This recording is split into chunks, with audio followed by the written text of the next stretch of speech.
الحمد لله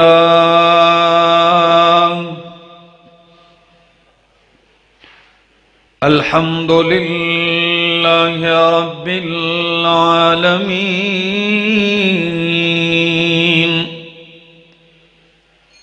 والعاقبة للمتقين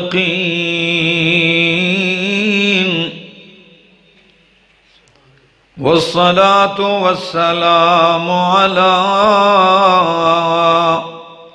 أشرف الأنبياء والمرسلين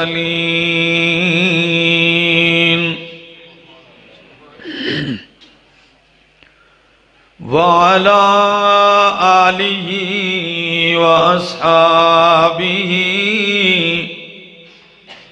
أجمعين أما بعد فأعوذ بالله من الشيطان الرجيم بسم الله الرحمن الرحيم إنما المؤمنون الذين إذا ذكر الله وجلت قلوبهم وإذا تليت عليهم آياته زادتهم إيمانا وعلى ربهم يتوكلون وقال تعالى الله نزل أحسن الحديث كتابا متشابها مثاني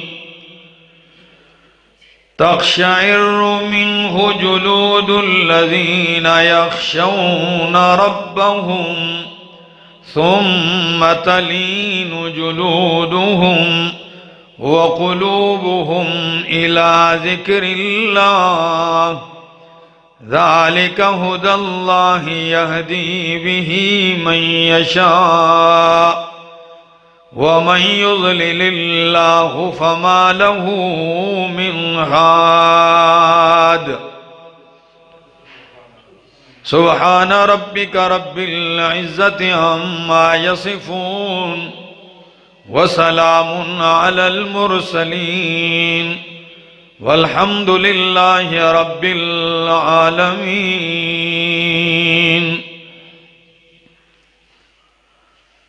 اتر کر حرا سے سوئے قوم آیا، اتر کر حرا سے سوئے قوم آیا، اور ایک نسخہ کیمیا ساتھ لایا۔ وہ بجلی کا کڑکا تھا یا صوت ہادی، عرب کی زمین ساری جس نے ہلا دی۔ کتاب خدا میں یہ تاثیر دیکھی، کتاب خدا میں یہ تاثیر دیکھی، بدلتی ہزاروں کی تقدیر دیکھی۔ انتہائی قابل عزت، قابل احترام، ذی قدر بزرگوں، بھائیوں، عزیزوں، نوجوان ساتھیوں، السلام علیکم۔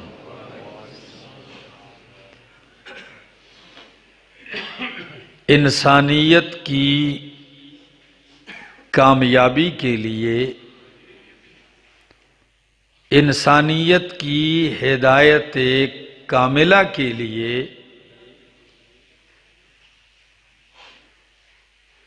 انسانیت کو اللہ کی معرفت کرانے کے لیے، اللہ کی پہچان کروانے کے لیے اللہ نے امام الانبیاء محمد الرسول اللہ صلی اللہ تعالی علیہ وسلم کو قرآن مقدس دے کر مبعوث فرمایا۔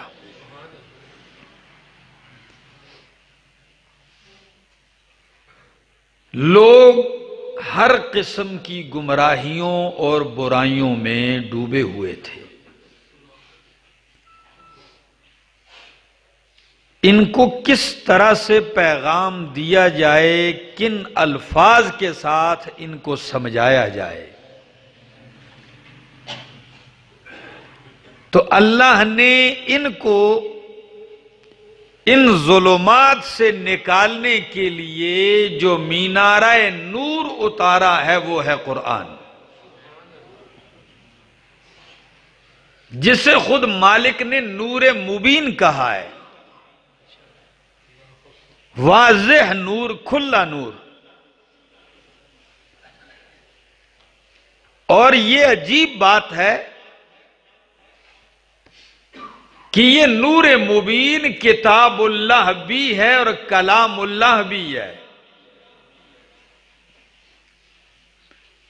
قرآن کی عظمت اور شرف کے لیے یہی بہت بڑی بات ہے کہ یہ کس کا کلام ہے؟ یہ اللہ کا کلام ہے. اور بندہ، آپ معاشرے میں بھی دیکھیں کہ جتنا بندے کی حیثیت زیادہ ہوتی ہے اتنا ہی اس کے کلام میں وزن اور اثر زیادہ ہوتا ہے. ایک بات عام ریڑھی چلانے والا کرے، کوئی کان بھی نہیں دھرتا، سارا دن لگا رہے. وہی بات اگر ایم پی اے، ایم این اے کرتا ہے، ہنگامہ کھڑا ہو جاتا ہے. فلاں نے اتنی بڑی بات کر دی، فلاں نے یہ کہہ دیا. اور اگر وہی جملے وزیر اعظم کہہ دے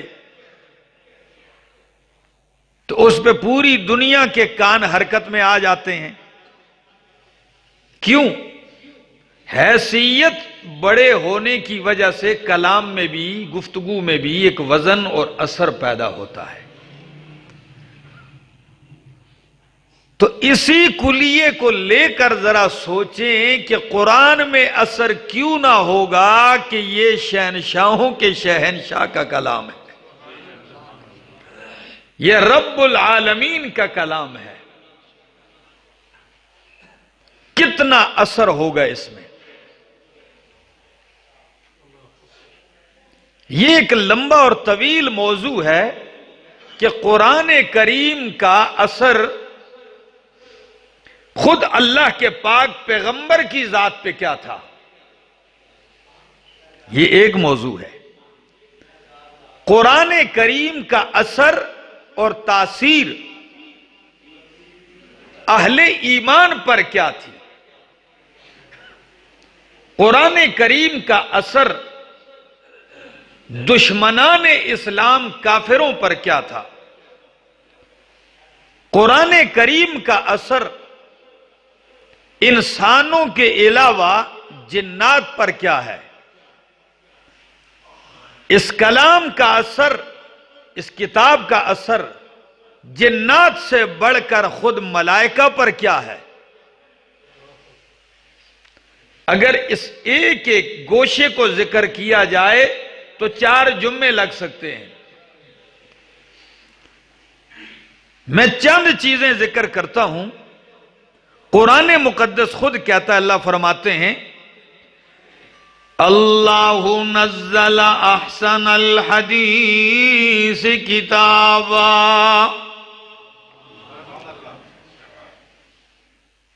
اللہ نزل احسن الحدیث کتابا، اللہ نے بہترین بیان نازل کیا ہے. احسن الحدیث، اللہ نے بہترین بات اتاری ہے. وہ بہترین بات کون سی ہے؟ کتابا، وہ اللہ کا قرآن ہے. تاثیر اس کتاب کی یہ ہے، فرمایا تقشعر منہ جلود الذین یخشون ربهم، تقشعر منہ جلود الذین یخشون ربهم، جو اپنے رب سے ڈرتے ہیں، ان کی جلدیں تقشعر منہ جلودهم، تقشعر منہ جلودهم، تقشعر منہ جلودهم، تقشعر منہ جلودهم، تقشعر منہ جلودهم، تقشعر منہ جلودهم، تقشعر منہ جلودهم، تقشعر منہ جلودهم، جو اپنے رب سے ڈرتے ہیں اللہ کا خوف دلوں میں رکھتے ہیں، جب وہ اس کلام کو سنتے ہیں تو ان کے وجود پہ رونگٹے کھڑے ہو جاتے ہیں۔ یہ اثر ہے اس کا۔ تقشعر منہ جلود الذین یخشون ربهم، پھر اگلا اثر ثم تلین جلودهم وقلوبهم الی ذکر اللہ، پھر ان کے وجود اور ان کے دل نرم ہو جاتے ہیں الی ذکر اللہ، اللہ کی یاد کی طرف، اللہ کے قرآن کی طرف مائل ہوتے ہیں۔ یہ کشش ہے اللہ کی کتاب قرآن مقدس کا، یہ اثر ہے اللہ کے کلام کا۔ یقین کیجئے اگر نظر انصاف کے ساتھ قرآن مقدس کو کسی دشمن اور کافر نے بھی سنا ہے تو بھی یا ایمان لانے پہ مجبور ہوا ہے، یا کم از کم یہ اقرار کرنے پہ مجبور ہوا ہے کہ یہ انسان کا کلام نہیں، یہ واقعی اللہ کا کلام ہے۔ کسی پر اس کی فصاحت و بلاغت کا اثر، تو کسی پر اس کی صداقت کا اثر، کسی پر اس کی ہدایت کا اثر، کسی پر اس کی رہنمائی کا اثر ہے، کسی پر اس کے نظم کا اثر ہے۔ مختلف پیرایوں سے دیکھا گیا۔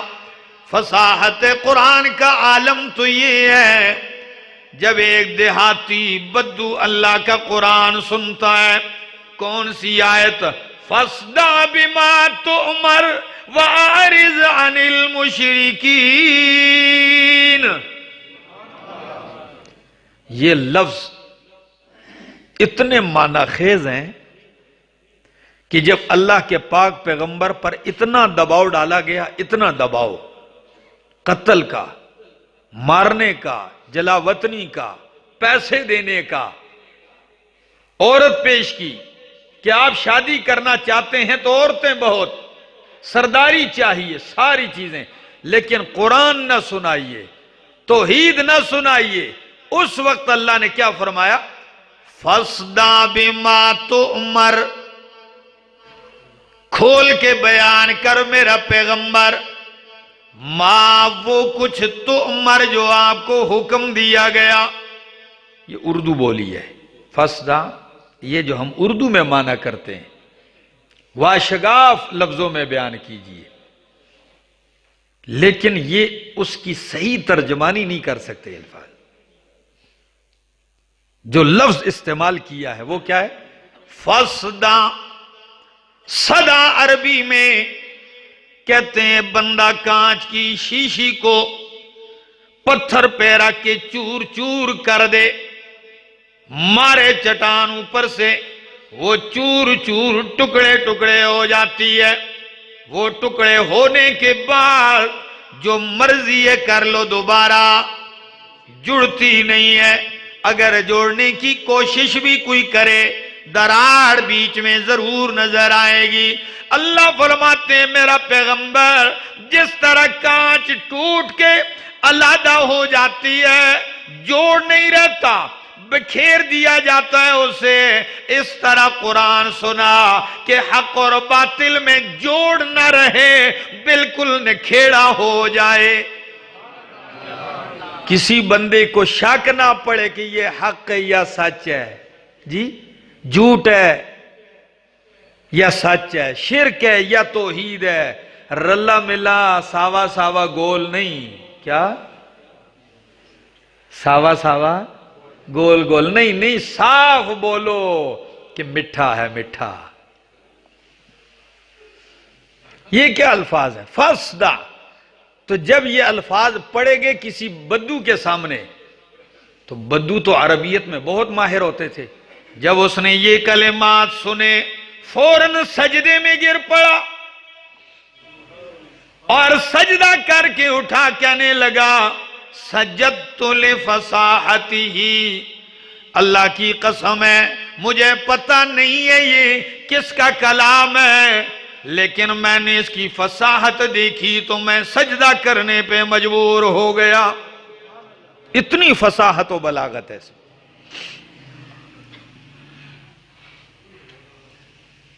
اور اسی طرح ایک بدو کے سامنے جب سورہ یوسف کی یہ آیت پڑھی گئی، فَلَمَّا اسْتَيْأَسُوا مِنْهُ خَلَصُوا نَجِيًّا، جب برادران یوسف علیہ السلام کو منوانے لگے کہ بنیامین کو ہمارے ساتھ جانے دیجئے، ہم میں سے کسی کو روک لیجئے، ابو پہلے ہی سے ہم پر اعتماد نہیں کرتے، ہمارے والد ہم سے پہلے بھی بڑی غلطیاں ہوئی ہیں، اب آپ نے ہمارے چھوٹے بھائی کو روک لیا تو ابا جی نہیں مانیں گے، اس لیے ہم میں سے کسی کو رکھ لیجئے پاس، ان کو جانے دیجئے۔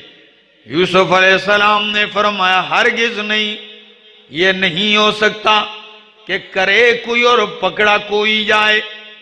بڑا انہوں نے سمجھانے کی کوشش کی، منوانے کی کوشش کی، لیکن کہاں مانگنے والے اور کہاں بادشاہ، زور کس کا چلتا تھا۔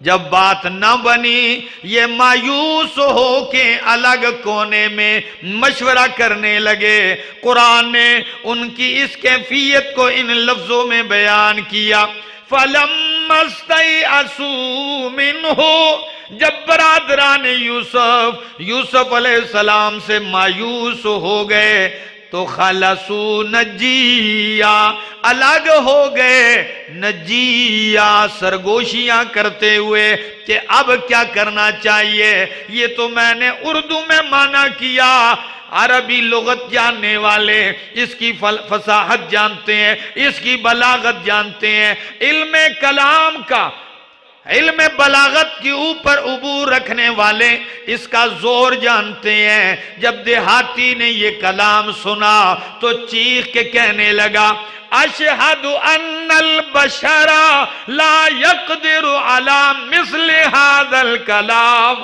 مجھے پتہ نہیں یہ کس کا کلام ہے، لیکن سن کے میں یہ گواہی ضرور دیتا ہوں کہ بشر اس طرح کلام کہنے پہ قادر نہیں ہو سکتا۔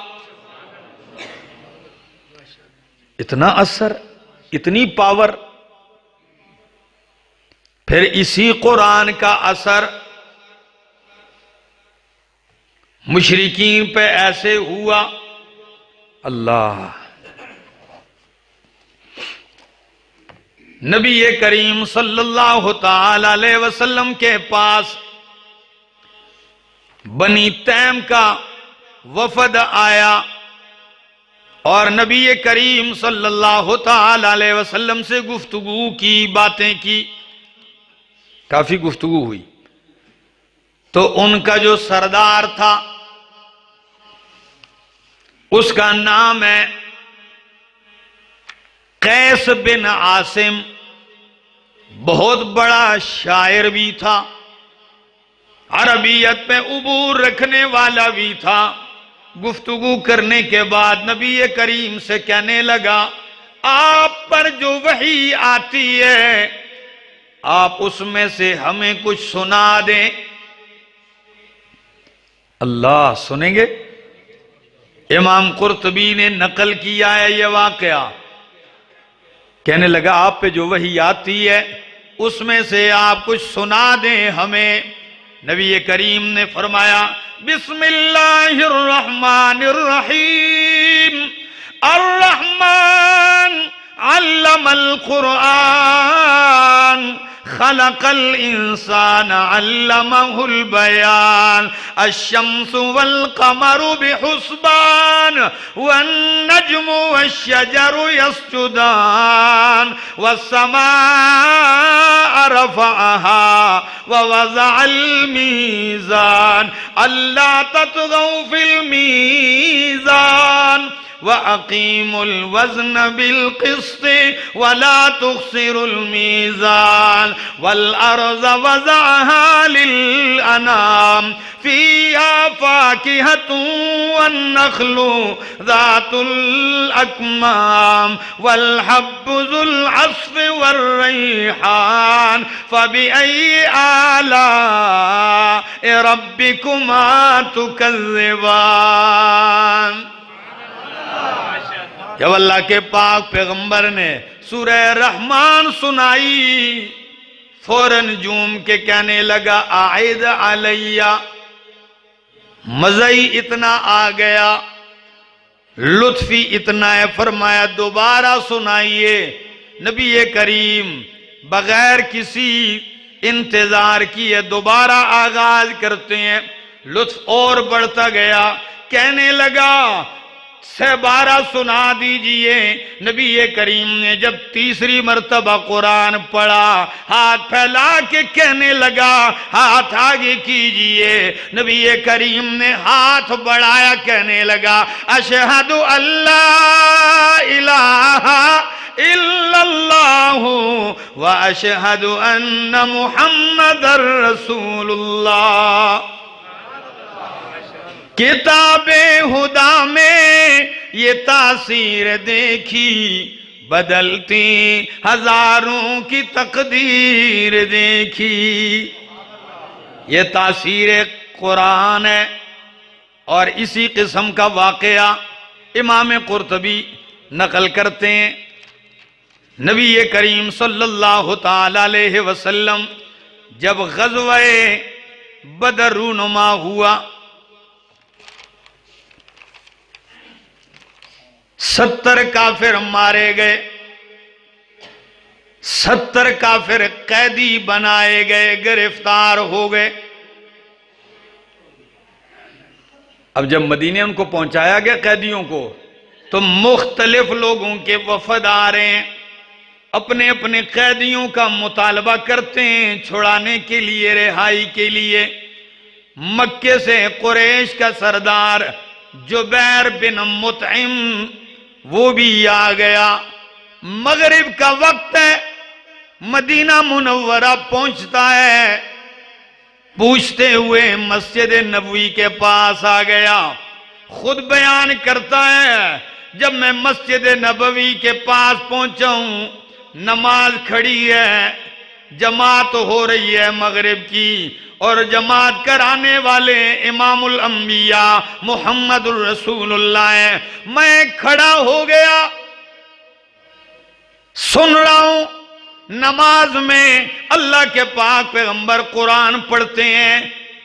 کہتے ہیں اس وقت نبی کریم کی زبان پر یہ صورت جاری تھی وَالطُّورِ وَكِتَابٍ مَّسْطُورٍ فِي رَقٍّ مَّنشُورٍ وَالْبَيْتِ الْمَعْمُورِ وَالسَّقْفِ الْمَرْفُوعِ وَالْبَحْرِ الْمَسْجُورِ إِنَّ عَذَابَ رَبِّكَ لَوَاقِعٌ مَا لَهُ مِن دَافِعٍ يَوْمَ تمور السماء مورا وتسير الجبال سيرا فويل يومئذ للمكذبين. کہتے ہیں اللہ کے پاک پیغمبر سورہ طور پڑھتے جا رہے ہیں، پڑھتے پڑھتے جب آپ اس آیت پہ پہنچتے ہیں ام خلقوا من غیر شیء ام هم الخالقون. جب آپ اس آیت پہ پہنچتے ہیں فرماتے ہیں قریب تھا کہ یوں محسوس ہو رہا تھا میرا کلیجہ پھٹ گیا، میرا دل پھٹ گیا ہے. ادھر نماز مکمل ہوئی، کہنے لگا آیا تو میں کچھ اور کہنے تھا، باقی باتیں بعد میں ہوں گی. ہاتھ آگے کیجئے. امام الانبیاء ہاتھ بڑھاتے ہیں، کہتے ہیں اشہد اللہ الہ الا اللہ واشہد ان محمد رسول اللہ. یہ ہے وہ قرآن. تاکہ جس نے بھی انصاف کی نظر سے ایک مرتبہ سنا ہے وہ ضرور اس نتیجے پر پہنچا ہے کہ یہ مخلوق کا کلام نہیں، کس کا کلام ہے؟ اللہ کا کلام. اچھا ایک جھلک اور دیکھیے، خود نبی کریم کے صحابہ پہ قرآن کا کیا اثر تھا، ذرا یہ بھی سن لیجئے نا، ہم بھی اہل ایمان ہیں۔ ایک اہل ایمان وہ تھے جنہیں صحابہ کرام کہا جاتا ہے، فرق آپ کو واضح ہو جائے گا بعد میں آنے والوں کا اور ان کا۔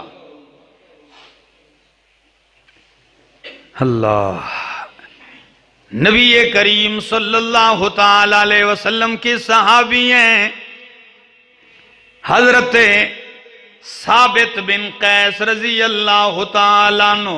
جب قرآن مقدس کی یہ آیت اتری کہ لا ترفعوا اصواتکم فوق صوت النبی، او اہل ایمان لا ترفعوا اصواتکم فوق صوت النبی، اپنی آواز کو نبی کی آواز سے اونچا نہ کرو، وَلَا تَجْهَرُوا لَهُ بِالْقَوْلِ كَجَهْرِ بَعْضِكُمْ لِبَعْضٍ أَن تَحْبَطَ أَعْمَالُكُمْ وَأَنْتُمْ لَا تَشْعُرُونَ، نبی کو زور زور سے اس طرح آواز بھی نہ دو جس طرح آپس میں ایک دوسرے کو آوازیں دیتے ہو، نتیجہ کیا نکلے گا؟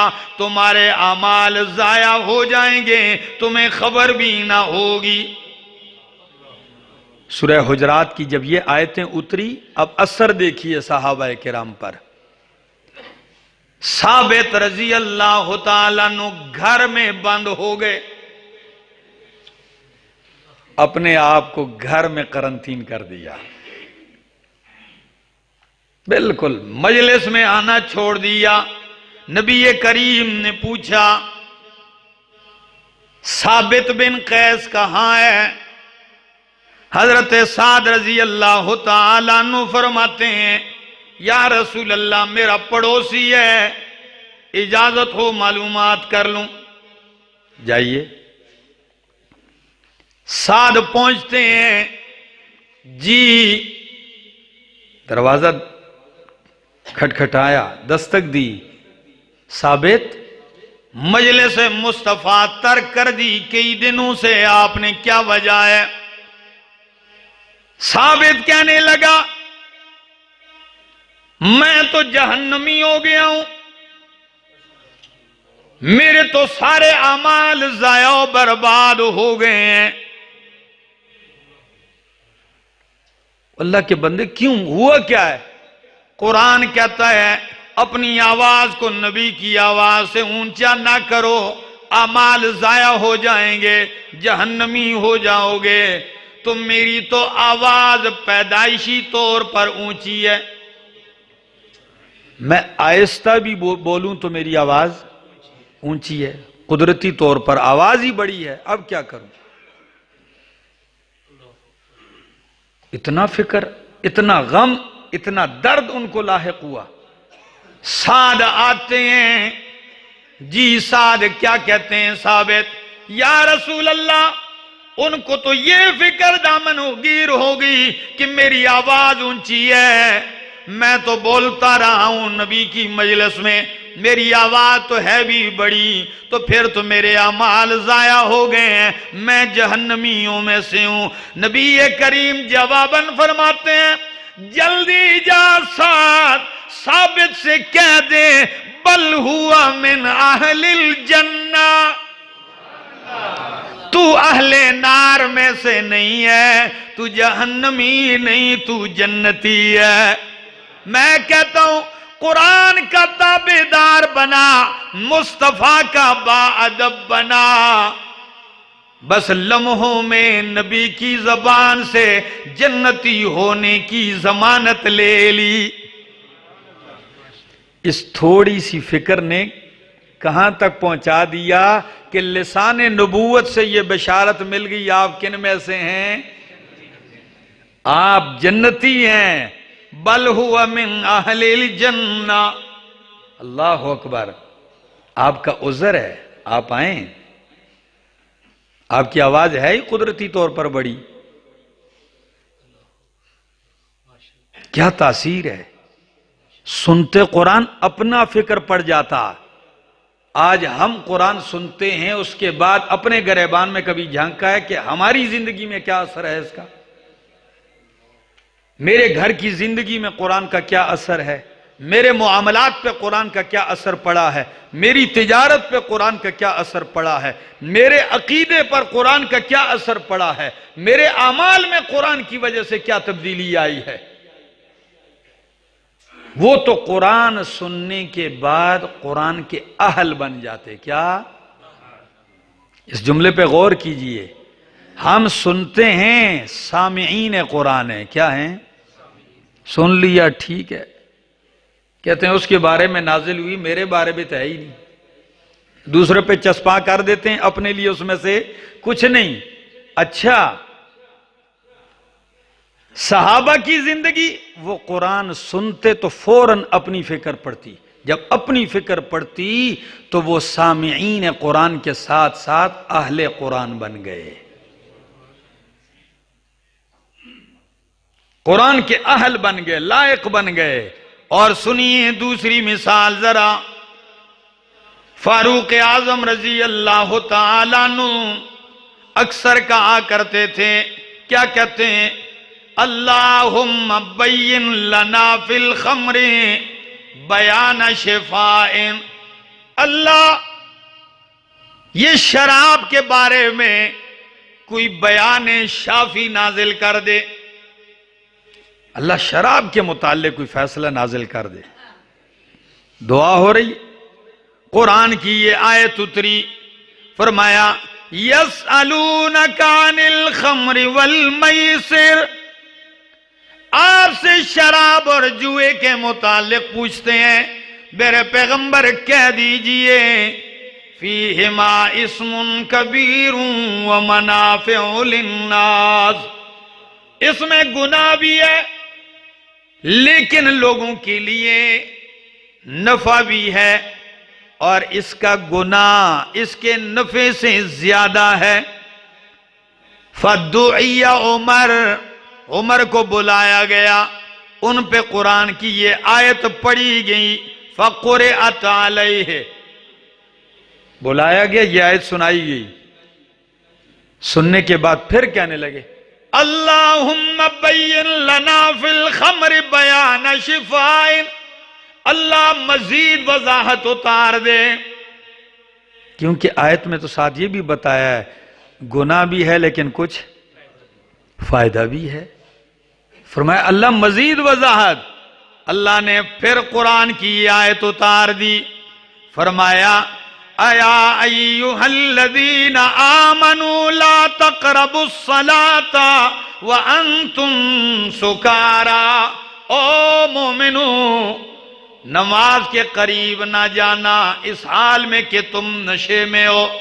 فدعی عمر فقرأت علیہ، عمر کو بلایا گیا، قرآن سنایا گیا. پھر کہنے لگے اللہ مزید وضاحت چاہیے.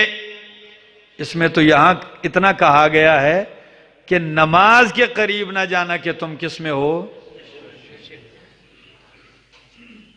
تو ہو سکتا ہے نماز کے باہر اجازت ہو. مزید وضاحت چاہیے.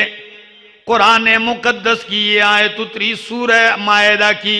فرمایا انما یرید الشیطان ان یوقع بینکم العداوۃ والبغضاء فی الخمر والمیسر ویصدکم عن ذکر اللہ وعن الصلاة فہل انتم منتہون. شیطان چاہتا ہے کہ شراب اور جوئے کے ذریعے تمہارے درمیان بغض ڈال دے، عداوت ڈال دے، تمہیں اللہ کی یاد سے، نماز سے روک دے. او مومنو فَهَلْ أَنْتُمْ مُنْتَهُونَ، کیا تم اب بھی باز آنے والے ہو یا نہیں؟ اب بھی باز آؤ گے شراب سے یا نہیں؟ جب بلایا گیا فاروق اعظم کو، یہ آیت سنائی گئی تو چیخ کے کہنے لگے انتہینا انتہینا انتہینا. اللہ وضاحت ہو گئی ہے، ہم باز آ گئے ہیں. اب ذرا قرآن کا اثر بتانے لگا ہوں، آئیے ذرا سنیے ذرا. سنا قرآن، وضاحت آئی، باز آ گئے جو زمانوں سے شراب کے عادی تھے. کیا؟ زمانوں سے شراب کے عادی لوگ تھے. انہوں نے یہ بھی نہیں پوچھا کہ جی یا رسول اللہ خیر ہے آہستہ کر کے چھوڑ دیں گے، تھوڑا تھوڑا کر کے. کیا اگر جگ پیتے تھے گلاس پہ آ جائیں گے، گلاس پیتے تھے آدھے گلاس پہ آ جائیں گے؟ نہیں، آ گیا حکم فَهَلْ أَنْتُمْ مُنْتَهُونَ. پھر دیکھا نہیں، مٹکے پڑے ہیں، مٹکے توڑ دیے. جن برتنوں میں شراب کبھی پی تھی وہ برتن بھی توڑ دیے. کسی نے یہ بھی نہیں کہا، عجیب لوگ تھے قرآن کے سامنے ایسے موم ہونے والے. کسی نے یہ بھی جرت نہیں کی کہ یا رسول اللہ میں شراب پیتا تو نہیں ہوں لیکن جو دکان بری پڑی ہے لاکھوں کا کاروبار ہے یہ تو کم از کم بیچ دوں. نہیں، اس نے دکان ساری اونڈیل کے رکھ دی. کسی کے مشکیزیں بھرے ہیں، سارے کاروبار کے مشکیزیں اونڈیل دیے. بستی کے اندر شراب نالیوں میں اس طرح بہ رہی تھی کہ کئی دن تک اس کی بو آ رہی تھی. اب آج کے دور میں ذرا ہمارا حال دیکھ لیجئے. ہم نسوار چھوڑتے ہوئے بھی زندگی میں 10 دفعہ کئی لوگوں نے نسوار چھوڑ دی. پھر لگ گیا ہوں جی. اچھا، کئی لوگ کہتے ہیں اچھا نسوار چھوڑتی نہیں، کم کر دی ہے، پھر زیادہ کر دی ہے. اور جو نشے کے عادی ہو جاتے ہیں، کفار کی نہیں اہل ایمان کی بات کرتا ہوں، حالت یہ ہے کہ ان کو ہسپتالوں میں داخل کیا جاتا ہے، مہینوں زنجیروں میں باندھا جاتا ہے، مارا جاتا ہے، ان کو دوائیاں دی جاتی ہیں، پھر جا کے وہ نشہ چھوڑتا ہے. اور نشہ تب چھوٹتا ہے جب قید ہوتا ہے. جو ہی اس کو آزاد کرتے ہیں تو پہلا کام ہی اس کا وہی ہوتا ہے کہیں سے نشے کی چیز مل جائے پھر وہ لے لیتا ہے. یہ آج کے لوگوں کی حالت ہے. خدا کی قسم کسی صحابی نے یہ عذر نہیں پیش کیا یا رسول اللہ سر میں درد ہے، یا رسول اللہ شراب نہیں پی ہے مجھے غصہ آتا ہے، یا رسول اللہ شراب نہیں پی میرا دماغ کام نہیں کرتا، میرا وجود کام نہیں کرتا. رب کعبہ کی قسم ہے قرآن آتا گیا، صحابہ نے اپنے آپ کو قرآن کے رنگ میں ڈھل دیا، قرآن کے رنگ میں اپنے آپ کو رنگ دیا تھا. آج کی حالت کیا ہوتی ہے؟ ہمارے کئی دوست جو ہوتے ہیں جو نسوار ڈالتے ہیں، رمضان میں ان کی کیفیت کیا ہوتی ہے؟ ہمارے محلے کا ایک آدمی تھا تو اس کی بیوی نے شکایت کی ہے کہ بڑا دیندار آدمی ہے، نسوار ڈالتا ہے لیکن عصر کے بعد گھر میں مرغی کو بھی گولی مارتا ہے. اس کے سامنے گھر میں سین میں بھی کوئی گھومتا ہوا نظر آئے تو اس کی جوتے کی آواز بھی نہیں برداشت کرتا. بھائی کیوں نسوار ڈال رہا ہے جی؟ اور شام پھر روزہ افطار بھی اس مبارک چیز سے کرتا ہے. ہمارے ایک دوست ہے، میں جب بھی چائے پی لیتے، ہم چائے پی کھانا کھایا بہترین، جیب میں ہاتھ ڈال دیا، کش کش کش کش کش اندر جیب کے اندر وہ پڑیا کے اندر وہ ٹکی بنا رہا ہے. اب اندر بنا رہا ہے کوئی دیکھے بھی نہ، میں تو دیکھ رہا تھا تو ایسے ادھر ادھر دیکھتا ہے تو بس فوراً وہ نسخہ چڑھا لیتا ہے، ہونٹ کے نیچے دبا لیتا ہے اس کو. تو میں نے کہا خدا کے کتنی قیمتی چیز کھائی، کتنی بہترین چائے پی آپ نے، کتنا بہترین. کہتا ہے تساں کے پتہ ہے، آپ کو کیا پتہ ہے اس کھانے کے بعد اور چائے کے بعد جو نسوار کا مزہ ہے یہ دنیا کی کسی چیز میں نہیں ہے. آپ کو کیا پتہ ہے میرا دوست؟ یہ آیت جھنجھوڑ رہی ہے، مت کوئی کہے مجھ سے چھوٹتی نہیں. خدا کی قسم جس دن آپ کے دل میں یہ ایمان جگہ کر گیا کہ یہ چیز میرے رب کو پسند نہیں ہے اور رب مجھے پسند ہے، تو بندہ جب محبوب کو راضی کرتا ہے تو محبوب جن چیزوں کو ناپسند کرتا ہے بندہ زندگی بھر ادھر بھٹکتا بھی نہیں ہے، تو اسی زبان سے نام بھی لیتا ہے اور اسی زبان پہ یہ گند بھی ڈالتا ہے۔ ایک دوست مجھے یہ بھی کہنے لگا، کہتا ہے جی شراب تو میں نہیں پیتا، یہ چرس تو ہے نا، یہ تو حرام نہیں ہے نا، مکروہ ہے نا۔ کمال کی بات ہے، اپنے لیے کتنی گنجائش بنا لی، یہ کیا ہے؟ یہ مکروہ ہے۔ میں نے کہا یار بقول آپ کے مکروہ ہے پھر کیوں استعمال کرتے ہو؟ جب مکروہ ہے تو آپ کو کراہت بھی نہیں آتی۔ اور کئی اللہ کے بندوں کو ہم دیکھتے ہیں مسجد کے باہر، آپ جہاں وضو خانہ دیکھ لیں، جہاں وضو کیا جاتا ہے، نیچے ساری اروڑیاں پڑی ہوئی ہیں، ایسے لگتا ہے جیسے بکری آئی تھی مسجد میں۔ اور کئی اللہ کے بندے نسوار نوالے سے بڑا نسخہ ڈالتے ہیں، گولا بناتے ہیں نوالے سے بھی بڑا۔ یہ کیا بنایا میرے دوستو؟ آئیے، یہ اس کی مذمت اس لیے بیان کرتا ہوں میرے دوستو، ان پلیتیوں سے اپنے آپ کو نکالیے، یہ اخلاقی پستیاں ہیں۔ مدرسے کی کلاس میں پڑھا رہا تھا ایک دن، تو میری ہاتھ کے حرکت سے جو میرے سامنے پھٹا پڑا ہوا تھا وہ الٹ گیا، توجہ ہے، وہ پھٹا الٹ گیا۔ جیسے پھٹا الٹا تو نیچے دیکھتا ہوں ساری نسوار چپکی ہوئی ہے۔ میں سوچ رہا تھا کہ نسوار کا یہاں کیا کام ہے، یہاں کیا کر رہی ہے؟ بعد میں کسی نے بتایا کہ حضرت یہ کلاس کے اندر چھپا کے نکال کے باہر پھینک تو نہیں سکتے، استاد بیٹھے، نکال نیچے سے چپکا دیجیے۔ ایسی موذی پلیت چیز ہے، بالکل پاکیزہ زندگی گزاریے میرے دوستو۔ قرآن ہمیں جھنجھوڑتا ہے، اللہ اکبر کبیرہ۔ سنیے قرآن کا اثر، کبھی تو یوں نشے چھڑوائے اور کبھی قرآن کا اثر یوں بھی ہوا۔ قرآن اترا، لن تنالوا البر حتی تنفقوا مما تحبون۔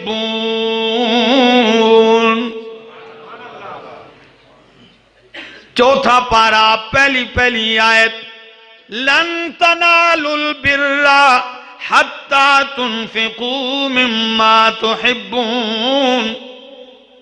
آج کے مسلمان اور میرے محمد کے صحابہ، دیکھیے کیا فرق ہے، قرآن کا کیا اثر ہے ان کی زندگی پر۔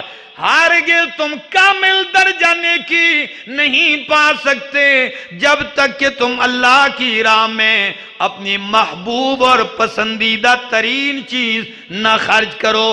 ادھر آیت اتری ہے، ادھر ایک صحابی رسول ہیں حضرت طلحہ رضی اللہ تعالیٰ عنہ۔ اللہ اکبر، ابو طلحہ، حضرت ابو طلحہ آتے ہیں نبی کریم کے مجلس میں۔ قرآن اترا ہے نا، یہ آیت آپ نے کبھی سنی ہے؟ یہ چوتھے پارے کی پہلی یہ آیت سنی ہے، پڑھی بھی ہے، آپ پر کیا اثر ہوا ہے؟ ہم نے بیان کی ہے، سنی ہے، بولتے ہیں، ہم پہ اس کا اثر، ان پہ اثر دیکھیے۔ قرآن اترا، فوراً آئے، یا رسول اللہ، جی ابو طلحہ بولیے کیا مسئلہ ہے؟ فرمایا یا رسول اللہ، آپ کی مسجد کے سامنے میرا کھجوروں کا باغ ہے۔ کس کا؟ کھجوروں کا باغ ہے، اور اس میں ایک کنواں ہے جس کا نام ہے بیر ہا، اب بھی ہے۔ مسجد نبوی کے سامنے باغ ہے میرا، اس میں کنواں ہے ٹھنڈے میٹھے پانی کا۔ یہ باغ بھی مجھے بہت محبوب ہے، یہ کنواں اور اس کا ٹھنڈا میٹھا پانی بھی مجھے محبوب ہے۔ کیوں محبوب نہ ہو؟ ادھر نماز پڑھی، کبھی کبھار نبی کریم ساتھیوں سمیت تشریف لے آتے ہیں میرے باغ میں، آپ کی خدمت کر دیتا ہوں، کھجوریں پیش کرتا ہوں، آپ میرے اس کنویں سے پانی نوش فرما لیتے ہیں، یہ مجھے محبوب ہے۔ لیکن اللہ فرماتے ہیں نیکی تب حاصل ہوگی کامل درجہ کی جب محبوب چیز خرچ کرو. تو یا رسول اللہ میں یہ باغ اللہ کی راہ میں دینا چاہتا ہوں.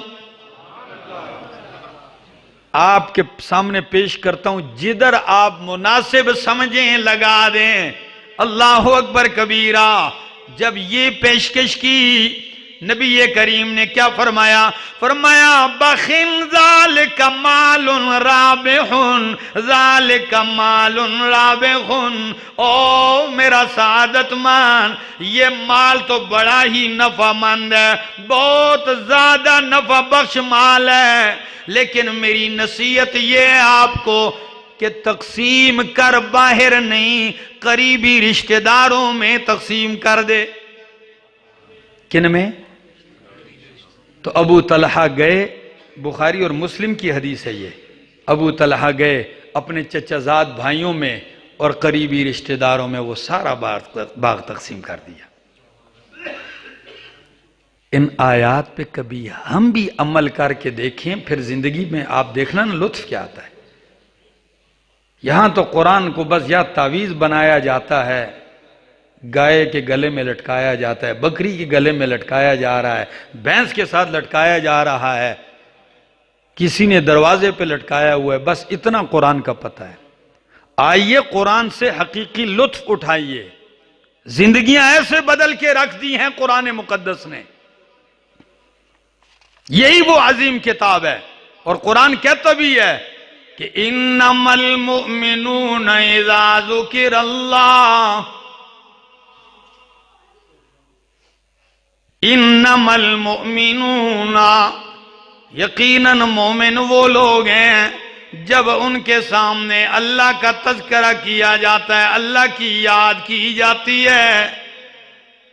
اذا ذکر اللہ وجلت قلوبہم، ان کے دل ڈر جاتے ہیں. وَإِذَا تُلِيَتْ عَلَيْهِمْ آيَاتُهُ، جب ان پہ اللہ کی آیتیں پڑھی جاتی ہیں تو زَادَتْهُمْ ایمانا، ان کا ایمان اور مضبوط ہو جاتا ہے، ایمان اور بڑھ جاتا ہے. آیات کا اثر کیا ہے؟ ایمان بڑھتا ہے، اور ایمان بڑھنے کا اثر یہ ہے کہ وَعَلَىٰ رَبِّهِمْ يَتَوَكَّلُونَ، پھر وہ بھروسہ کس پہ کرتے ہیں؟ اللہ پہ کرتے ہیں. اور قرآن کہتا بھی ہے اِنَّ فِي ذَلِكَ لَذِكْرَىٰ، ہری پور والو، اِنَّ فِي ذَلِكَ لَذِكْرَىٰ لِمَنْ كَانَ لَهُ قَلْبٌ. قرآن میں نصیحت ہے کس کے لیے؟ لِمَنْ كَانَ لَهُ قَلْبٌ، جس کا دل ہو. کیا ہو؟ آیت تھوڑی سی مشکل تو ہو گئی ہے. مشکل ایسے ہوئی کہ اللہ دل کے بغیر تو دنیا میں کوئی نہیں، دل تو سب کے ہیں. ذرا سنیے، فرمایا ان فی ذالک لذکریٰ لمن کان لہ قلب، جس کا دل ہو، او القی السمع وہو شہید، یا قرآن کی طرف کان لگائے توجہ سے سنے، وَهُوَ شہید، اور دل کا حضور توجہ بھی ہو تو قرآن اس کے لیے نصیحت ہے. علامہ ابن قیم رحم اللہ فرماتے ہیں لمن کان لہو قلب کا مطلب ہے اے قلب الحی، اس کے لیے جس کا دل زندہ ہو. لمن کان لہو قلب، کون سا دل؟ الحی، جو کیا ہو؟ زندہ دل ہو. دلیل کیا ہے؟ سورہ یاسین کی یہ آیت دلیل ہے. ان هو الا ذکر وقرآن مبین، ان هو الا ذکر وقرآن مبین لینذر من کان حیا. لفظ دیکھا؟ فرمایا یقیناً یہ قرآن نصیحت ہے، انہو ان ہوا الا ذکر، یہ نصیحت ہے، وقرآن مبین، اور قرآن مبین ہے، لینذر من کان حیا، تاکہ ڈرائے، کس کو ڈرائے؟ کان حیا، جو زندہ ہو، یعنی اس کا دل زندہ ہو۔ زندہ دل لوگوں کی کتاب ہے قرآن۔ کیا؟ لوگ کہتے ہیں فلاں بڑا زندہ دل انسان ہے، میں کہتا ہوں وہ کیا زندہ دل؟